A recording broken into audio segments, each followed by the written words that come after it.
함께 사도신경으로 우리 신앙을 고백하겠습니다. 전능하사 천지를 만드신 하나님 아버지를 내가 믿사오며 그 외아들 우리 주 예수 그리스도를 믿사오니 이는 성령으로 잉태하사 마리아에게 나시고 본디오 빌라도에게 고난을 받으사 그가에 못 박혀 죽으시고 장사한 지 사흘 만에 죽은 자 가운데서 다시 살아나시며 하늘에 오르사 전능하신 하나님 우편에 앉아 계시다가 저리로서 산자와 죽은 자를 심판하러 오시리라. 성령을 믿사오며 거룩한 공회와 성도가 서로 교통하는 것과 죄를 사하여 주시는 것과 몸이 다시 사는 것과 영원히 사는 것을 믿사옵나이다. 아멘. 함께 찬송 부르겠습니다. 353장입니다. 찬송 353장 십자가 군병되어서입니다.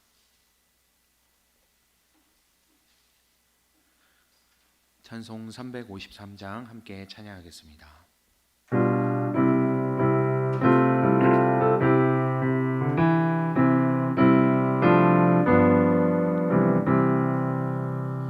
십자가 군병되어서 예수를 따를 때 무서워하는 마음으로 주 모른 채 할까. 나의 주 그리스도 나를 속량했으니 나 십자가를 벗으고 저 멸류관 쓰리. 무성도 피를 흘리며 큰 싸움하는데 나 어찌 편히 누워서 상 받기 바랄까. 나의 주 그리스도 나를 속량했으니 나 십자가를 벗으니 저 멸류관 쓰리. 이 죄악 많은 세상에 수많은 원수들 날 유혹하고 외치나 내 주만 따르리.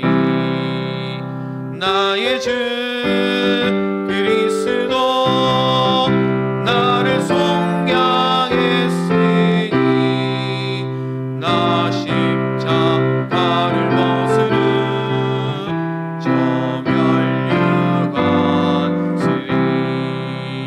나 멸류관을 쓰려고 몸 바쳐 싸울 때 주 내게 용기 주시사 이기게 하시네. 나의 주 그리스도 나를 속량했으니 나 십자가를 벗으니 저 멸류관 쓰리. 승리의 그날 이르러 십자가 군병들 개가를 불러 영광을 주님께 돌리리. 나의 주 그리스도 나를 속량했으니 나 십자가를 벗으니 저 멸류관 쓰리. 아멘. 함께 말씀 보도록 하겠습니다. 오늘 우리에게 주시는 하나님의 말씀은 구약성경 사무엘기상 27장 8절부터 12절까지의 말씀입니다. 구약성경 411페이지 사무엘기상 27장 8절부터 12절까지의 말씀입니다.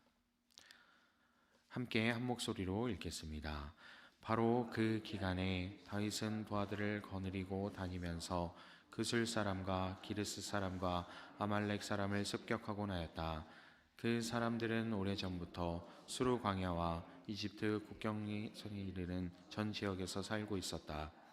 다윗은 그들이 사는 지역을 칠 때에는 남녀를 가리지 않고 한 사람도 살려두지 않고 양과 소와 나귀와 낙타와 옷을 약탈하였다.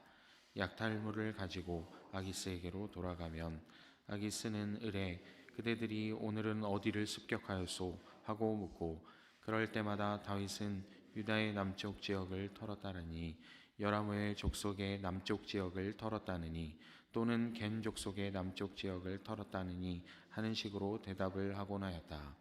다윗이 남녀를 가리지 않고 죽이고 가드로 데려가지 않은 것은 그들이 다윗의 정체를 알아 다윗이 그런 일을 하였다고 폭로할까 두려웠기 때문이다.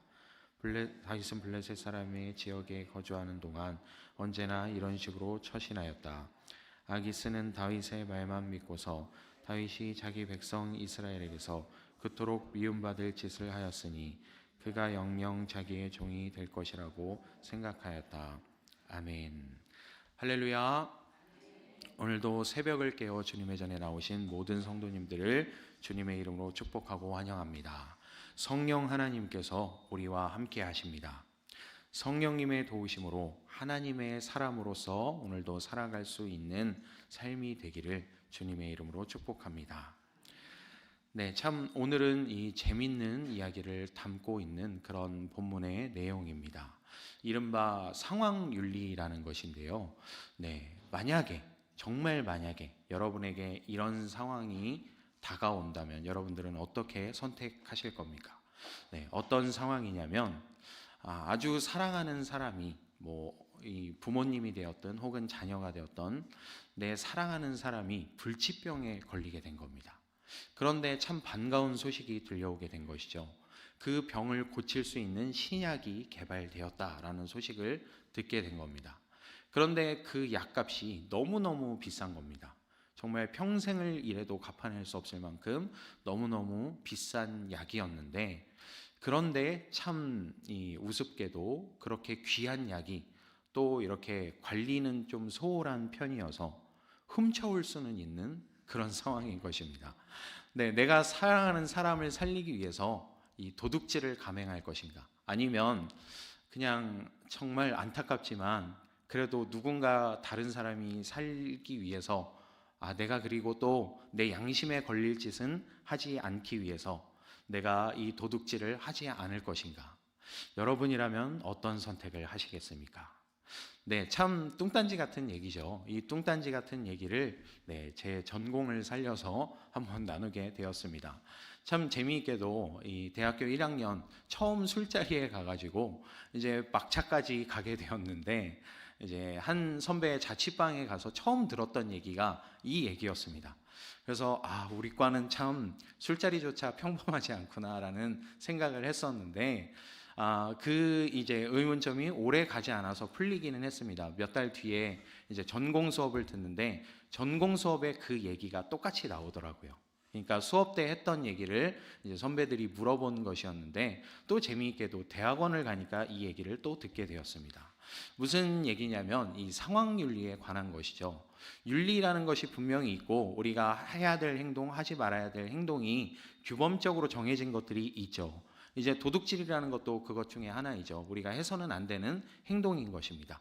그런데 아주 특수한 상황에서 정말 내가 사랑하는 죽어가는 사람을 살리기 위해서 나는 이 도둑질을 할 것인가 말 것인가 하는 특수한 상황 속에서 우리가 할 수 있는 선택이 무엇인가, 그것으로 인해 생기게 되는 결과는 무엇인가 라는 것을 막 격하게 토론하는 그런 수업의 내용이었던 것입니다.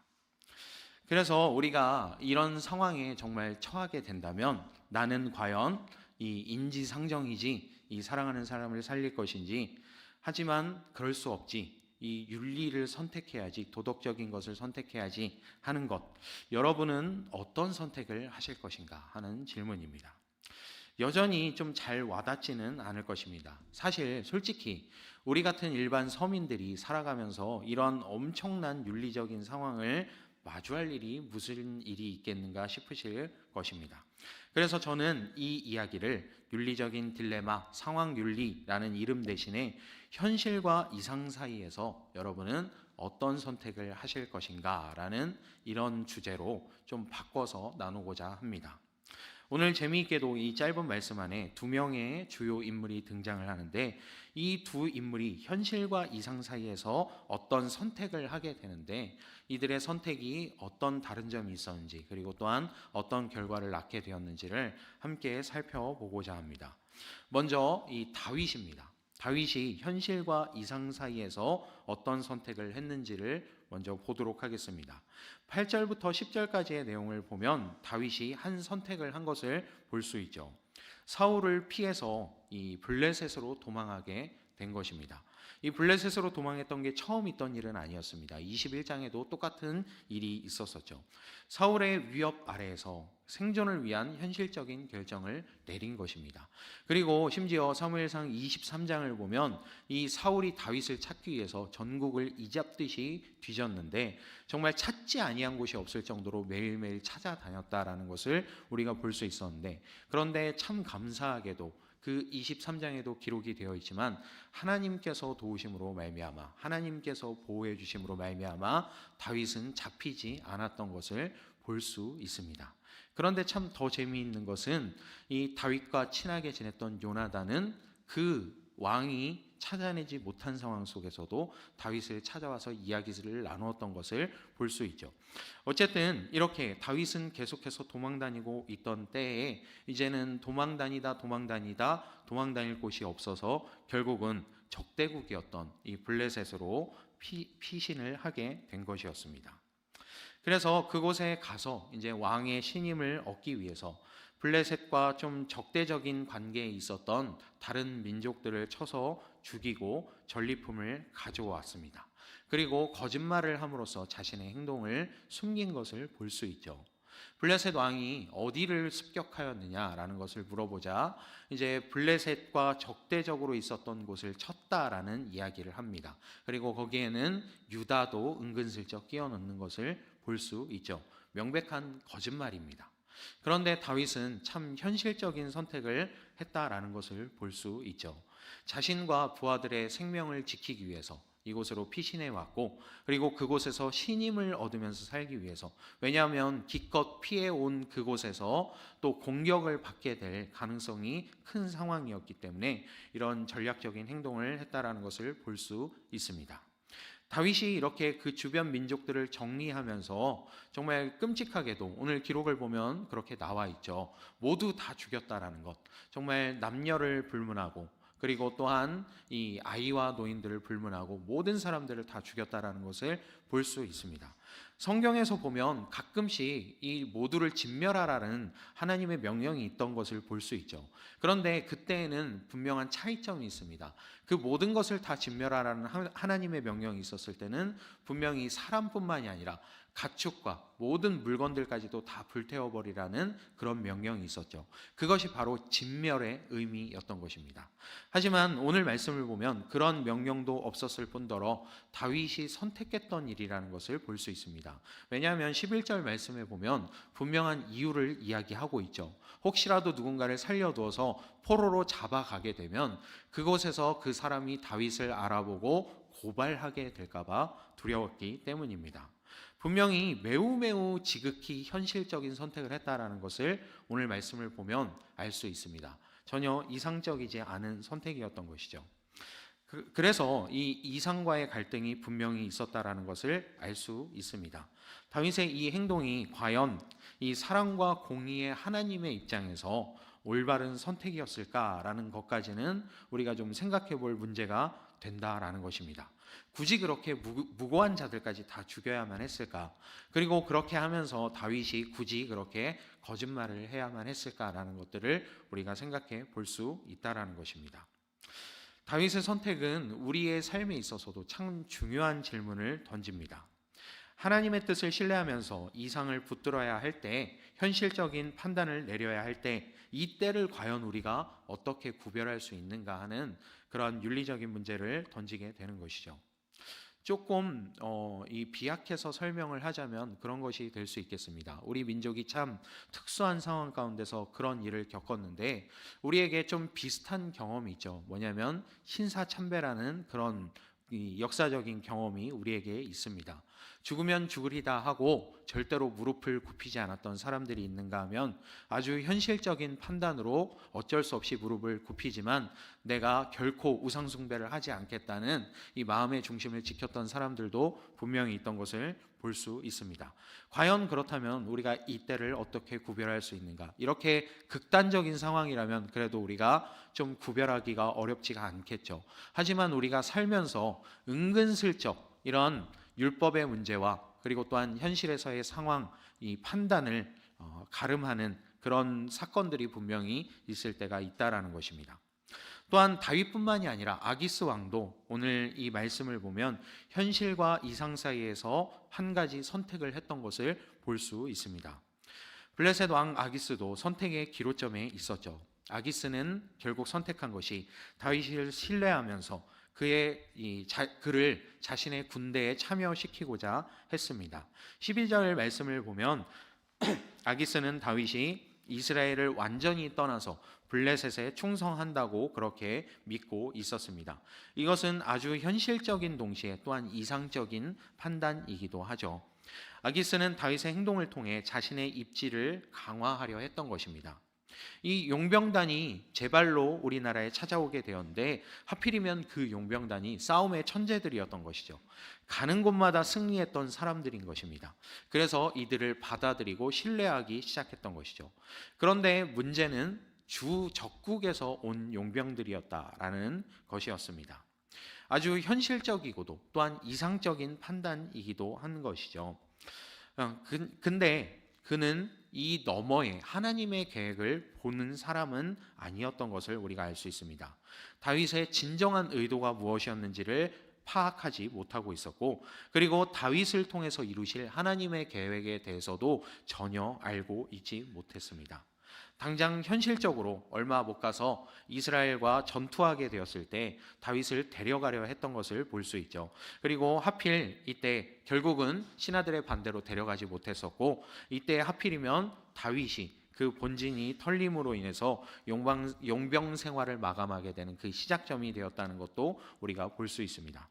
어쨌든 아기스의 이런 선택은 어떻게 보면, 어떤 면에서 보면 이상적인 선택을 한 것처럼 보이지만, 사실 그의 선택은 지극히 세속적인 현실적인 판단이었다라는 것을 볼 수 있습니다. 자신의 입지를 강화하기 위해서 이 용병들을 이용하겠다라는 이런 정치적이고 현실적인 판단이 있었던 것이죠. 우리가 세상적인 눈으로만 판단을 했을 때 하나님의 섭리와 계획을 이해할 수 없다라는 이 위험을 단적으로 보여주는 예가 되기도 합니다. 그리고 이러한 상황 속에서도 하나님은 여전히 일하고 계시다라는 것을 오늘 우리가 본문을 통해서도 살펴볼 수 있습니다. 다윗의 이러한 선택, 그리고 아기스의 이러한 선택과 행동에도 불구하고 하나님께서는 당신의 계획을 완벽하게 이뤄가는 분이다라는 것을 우리가 알 수 있죠. 하나님의 큰 그림에서 보자면 다윗의 이 거짓말도, 그리고 다윗이 했던 이 용병 생활도 결국은 하나님께서 다윗을 준비시켜가는 큰 그림 가운데 있었다라는 것을 우리가 알 수 있습니다. 왜냐하면 결국은 하나님께서 이 기뻐하시는 사람으로서 다윗이 우뚝 설 수 있게 되었고, 그리고 정말 이런 일시적인 잘못된 판단을 했을지라도 하나님께서 결국은 이 방법을 통해서 다윗을 보호해 가는 한 가지의 방법이 되었다라는 것입니다. 사실 다윗에게는 비슷한 몇 가지의 일이 있었습니다. 사무엘상 21장의 말씀을 보면 다윗이 이 높 지방으로 피신을 갔던 때가 있었음을 볼 수 있죠. 그곳에서 다윗이 음식을 요구했던 것을 볼 수 있습니다. 제사장 아히멜렉에게 지금 우리가 너무 줄여서 죽게 되었다, 너무나도 배가 고프다라는 것을 이제 말하면서 그때도 거짓말을 했던 것을 볼 수 있습니다. 우리는 지금 왕의 명령을 받아서 이곳에 왔다라고 거짓말을 했던 것을 볼 수 있죠. 분명 그때는 다윗이 사울에게 쫓기고 있던 때였습니다. 그리고 그 제사장들만 먹을 수 있다는 진설병을 먹게 되는 것을 볼 수 있습니다. 그때도 거짓말을 했으며 또한 율법을 어기게 된 것을 볼 수 있는 것이죠. 그리고 또한 21장에 동일하게 가드로 용병 생활을 하러 간 때에 사람들에게 발각되게 되었고 결국은 아기스 왕 앞에 불려갔던 것을 볼 수 있습니다. 오늘 본문에 등장하는 바로 그 아기스 왕이었던 것이죠. 그래서 다윗은 이 생명의 위협을 당하는 상황 가운데 놓이게 되었습니다. 그때 다윗이 했던 선택은 역시나 거짓말을 하는 것이었습니다. 물론 온전한 척 했던 것은 아니고 미친 척을 하면서 거짓말을 했던 것을 볼 수 있죠. 그러한 기지로 살아남은 것을 볼 수 있습니다. 하나님의 큰 그림에서 이 사울 왕이 하지 않았던 또한 아말렉에 대한 심판을 한 것을 오늘 본문을 보면 또한 알 수 있습니다. 다윗이 이렇게 주변 민족들을 침략하고 이 약탈해 온 가운데서 아말렉에 대한 복수 또한 했던 것을 볼 수 있죠. 이전에 사울 왕이 하지 않았던 일입니다. 사무엘상 15장에 결국 사울 왕이 하지 않았던 이 행동, 그리고 이 제사장에게 그 전리품을 남겨둔 것을 거짓말했던 그 사건, 결국 사울 왕이 하지 않았던 일을 다윗이 실행하게 된 것을 볼 수 있죠. 아말렉을 심판하는 하나님의 도구가 되어 쓰임 받았다라는 것도 볼 수 있습니다. 여기에서 하나님의 주권과 섭리의 역사를 우리가 볼 수 있는 것이죠. 인간의 이 불완전한 선택조차도, 이러한 선택조차도 하나님께서는 선한 뜻을 위해서 사용해 가신다라는 것을 우리가 볼 수 있습니다. 이제 말씀을 맺도록 하겠습니다. 우리의 선택은 항상 완벽하지는 않을 수 있습니다. 때로는 하나님의 말씀과 이 세상적인 것에서 이 선택의 기로에 놓여서 고민하게 될 때도 있는 것을 볼 수 있죠. 하지만 하나님께서는 우리의 연약함을 통해서도 큰 계획을 이루어 가시는 것을 볼 수 있습니다. 하나님의 말씀이 옳으냐, 내 판단이 옳으냐, 당연히 하나님의 말씀이 옳죠. 그런데 이 말씀의 주인이 누구인지, 율법의 주인이 누구인지도 우리가 기억할 수 있어야 합니다. 단순히 다윗이 예수님을 예표하는 인물이어서만 그런 것이 아니라 정말 우리가 어쩔 수 없는 그런 선택의 순간에서 이 하나님의 큰 그림을 볼 수 있게 되는 그러한 또 은혜를 발견해야 한다라는 것입니다. 이 이야기는 결국에는 하나님의 사랑과 은혜로 귀결되는 것을 볼 수 있습니다. 다윗이 참 부족하고 현실적인 결정들을 내렸음에도 불구하고, 그리고 지금 이 순간뿐만이 아니라 예전에도 그런 선택의 순간이 몇 번 있었음에도 불구하고 그 선택 속에서조차 하나님께서는 다윗을 돌보시고 끝끝내 이스라엘의 왕으로 세우신 것을 볼 수 있습니다. 물론 이렇게 하나님께서 또한 다윗을 이끌어 주신 데에는 하나님의 약속 또한 있었던 것을 볼 수 있죠. 다윗을 택하여 기름 부으셨기 때문에 다윗을 여기까지 인도해 오셨다라는 것 또한 우리가 볼 수 있습니다. 이것은 하나님을 향한 사랑과 하나님께서 우리를 향한 사랑과 인내를 또한 보여주는 것이기도 합니다. 우리가 이런 선택의 기로에서 어쩔 수 없이 정말 하나님의 말씀을 선택하지 못했을 때에도 하나님께서는 여전히 우리를 포기하지 않고 붙잡고 계신다는 사실을 우리가 기억하면서 우리가 그러한 상황 속에서도 늘 하나님을 신뢰하며 다시금 주님 앞에 나아가야 한다는 것을 기억할 수 있게 되기를 소망합니다. 그래서 우리의 삶이 이런 선택의 기로에서 우리가 혹은 잘못된 판단을 하더라도 그 자리에서 다시금 일어나 하나님을 붙잡고 하나님의 말씀을 신뢰하고 그 약속을 붙들고 살아갈 수 있는 저와 여러분의 삶이 되기를 주님의 이름으로 축복합니다. 잠시 기도하겠습니다. 하나님 아버지 감사합니다. 오늘 말씀을 통해서 현실과 이상 그 사이에서 우리가 어떤 선택을 해야 되는지 함께 살펴보게 되었습니다. 여전히 우리에게는 그러한 지혜가 없습니다. 이상을 선택해야 될지 현실적인 것을 선택해야 될지 여전히 갈팡질팡할 때가 참 많이 있습니다. 하지만 하나님, 이러한 당장의 선택보다도 크신 하나님을 바라볼 수 있도록 인도하여 주옵소서.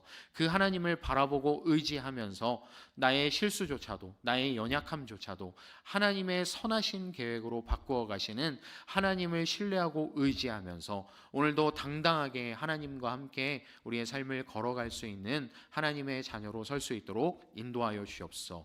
하나님의 약속의 말씀을 붙잡고 살아갈 때 주님께서 우리에게 힘을 주실 것을 믿습니다.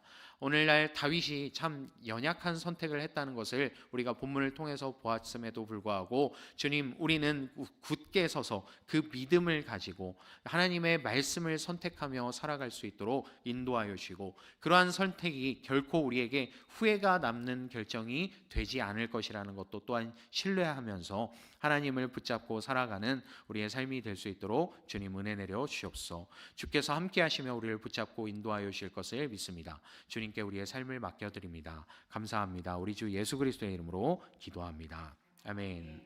하늘에 계신 우리 아버지여, 이름이 거룩히 여김을 받으시오며 나라의 임하옵시며 뜻이 하늘에서 이룬 것 같이 땅에서도 이루어지이다.